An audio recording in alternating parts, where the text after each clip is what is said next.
Picasso, surprisingly, lived up until he was 91. Yeah. Which is very rare. A lot of people say because the fact that he earned a living in his lifetime, people like Van Gogh, Monet didn't see any money. Until after they died, the money came in. Monet got a bit towards the end, but nothing like that. At the end of his life, Picasso, he had 55 million euros to his name. France got 40 to 60% of that. It's called the death tax.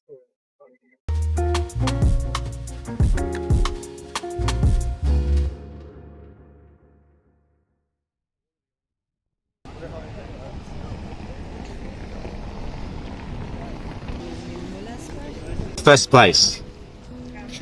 So it's called Le Deux Margots. So it's not the two maggots, it's the two merchants. Okay? And that's because in the 1300s, a lot of merchants, they used to set up shop around that fortress I showed you. That set up shop every year in February for a festival of trading merchant things and all that too. Now these merchants, they came from three places in particular.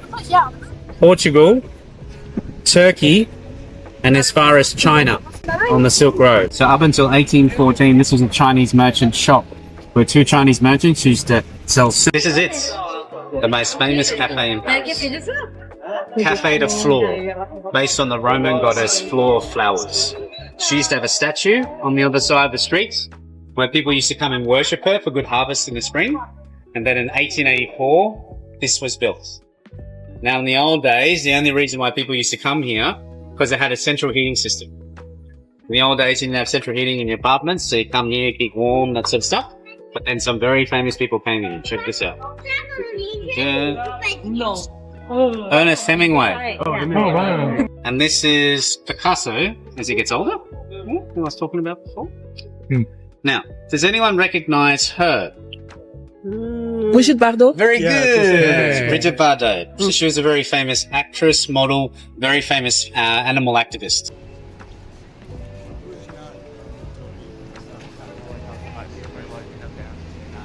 The Montparnasse Tower, they were going to knock it down a couple of years ago, about 10, 15 years ago, but it's riddled with asbestos. So that will be a big mistake. We get to keep it.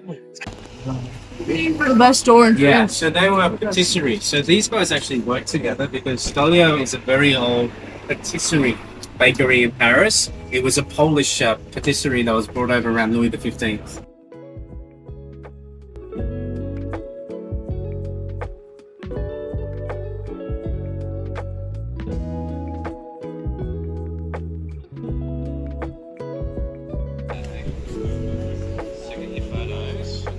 The shade somewhere around here.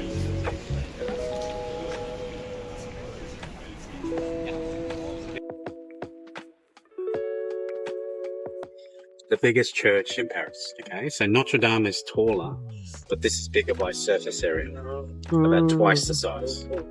I'm going to show you inside in a sec. Now, 1160. It's not this big.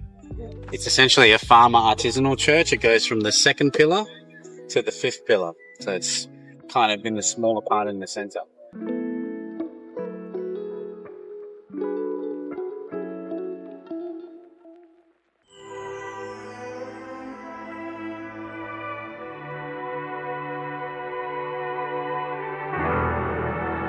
It's quite a famous one if you're studying poetry at university because of the 19 languages that was translated in.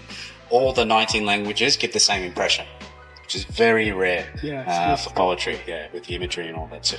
Now, the reason why it's here, there's a legend attached to this. So Arthur Ronbourg was living in this area, and one night he's having a party with his friends. According to the legend, at the end of the night, his friends are leaving down this street, and he speaks this poem in one breath, and it was as if in their minds the poem floated down the street. Oh, wow. And that's why they put it here. It actually goes from right to left. The idea is as you walk down, you can read it as you go. Okay. Wow. Now this street is very famous in terms of artists because Ernest Hemingway used to live here in 1926. He was only here for about a year. But also Man Ray, the surrealist filmmaker, good friends with Dali, he had his film house here as well.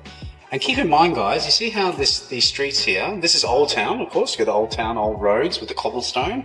This is a bit wider though. This would have been for horse and carriage. Okay, so it was a wealthy area when Louis XIV was baptized here. French Revolution, you got the three estates, clergy, nobility, everybody else. And that's what leads to the French Revolution, because the first two estates had all the money, all the power, all the land, and everybody else had nothing. Now, how a place like this works. The ground level will be where the kitchen, living area was. The next floor will be for the people that owned it, so the high ceilings, high windows. The next floor would be for visitors coming from other parts of France, so family, friends, etc. And the top would be for the servants, yeah. And they had the most walking to do. Now, everyone always asks, why do we have sphinxes here? Yeah.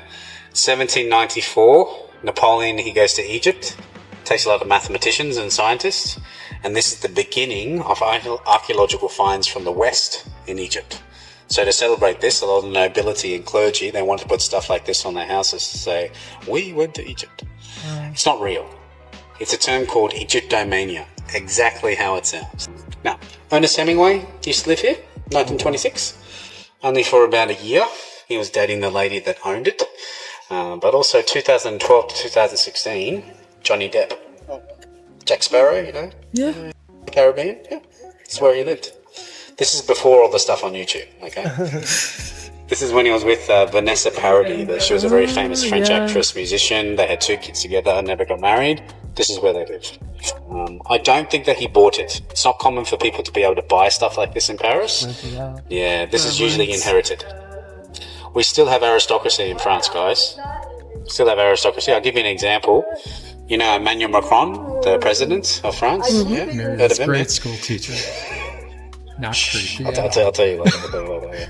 His wife, Bridget, she's from way back aristocracy. And I mean way back, like French Revolution, way back. Wow. She's the reason he becomes Emmanuel Macron. Yeah, she opened up all... Very similar to like Mary Stryver. Yeah, pretty sure. Mary Stryver and Arnold Schwarzenegger. Similar sort of thing.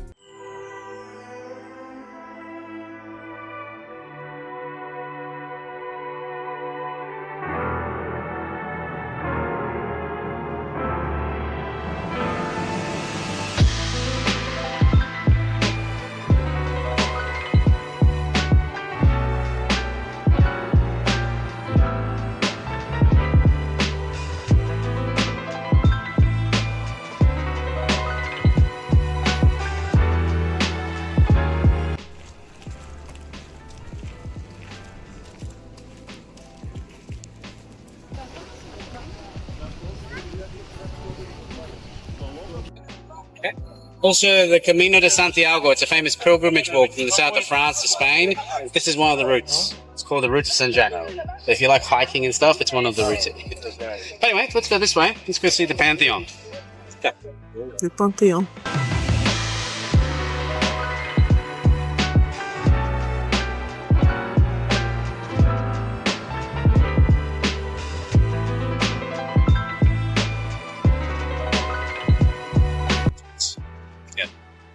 Emily in Paris, the fans, her house is just down there to the left.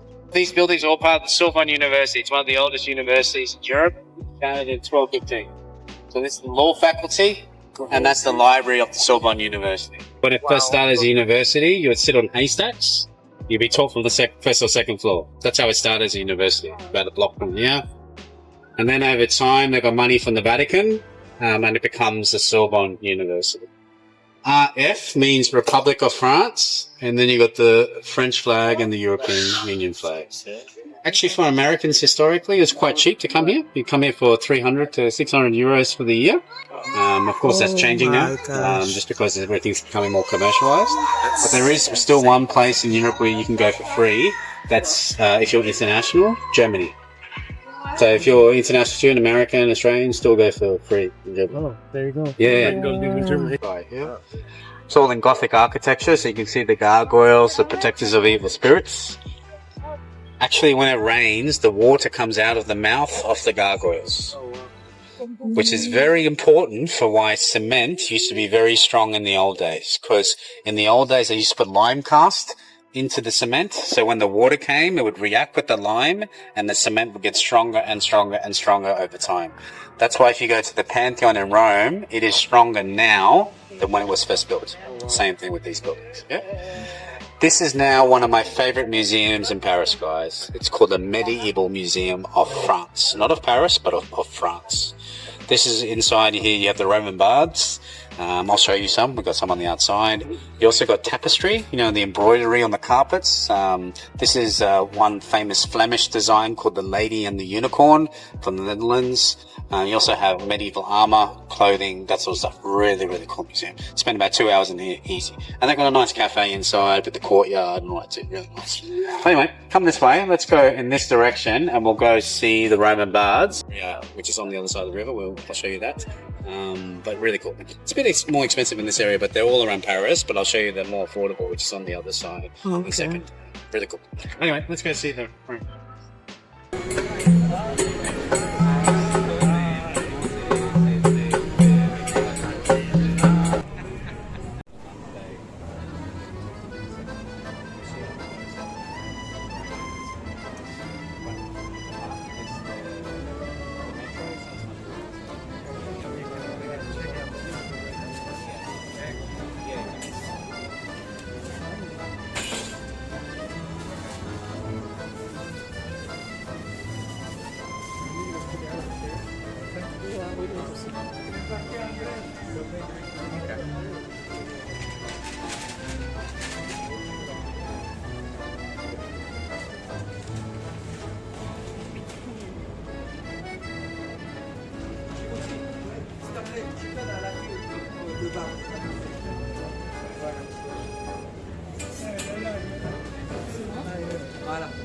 C'est bon, merci.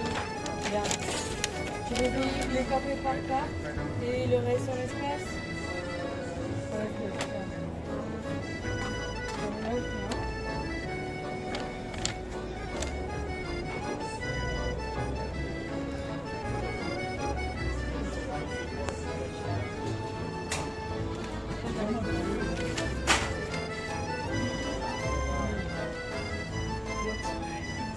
Wow.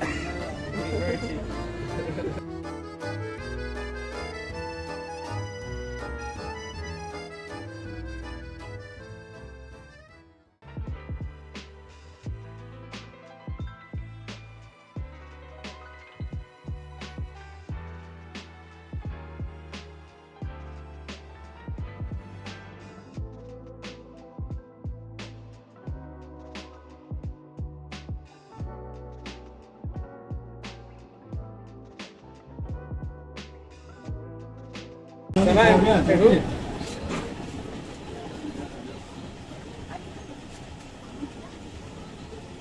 Beaucoup de personnes aujourd'hui beaucoup de personnes aujourd'hui beaucoup de personnes aujourd'hui c'est quand? Moi, je commence maintenant. Ah, ok. Je pense que c'est ça, parce que la Ah, ok, d'accord. Est-ce qu'ils ferment? Do they close at a certain time here? Like it's not like America. No, it's 24/7? open. It's open.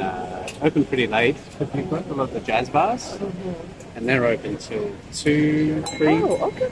So it's not too late, but they're open till. It's really nice this area. Like I always, Parisians sometimes they say, "Oh, we don't like coming here," but I'm like, look, it's a really nice area. It has a really nice vibe. It has all the history with the jazz bars too, like Nina Simone, John Coltrane, Miles Davis. They all came here in the old days. So I like it for the history and the vibe. It has a lot of multicultural sort of aspect to it. Yes. Voilà, madame. Merci beaucoup. Oh my God. Vous voulez un emballage ou comme ça marchand? Emballage, s'il vous plaît. C'est vrai. Merci. 2 seconds. So come get your photos. We'll do a group photo, family photo here too. Yes, thank you.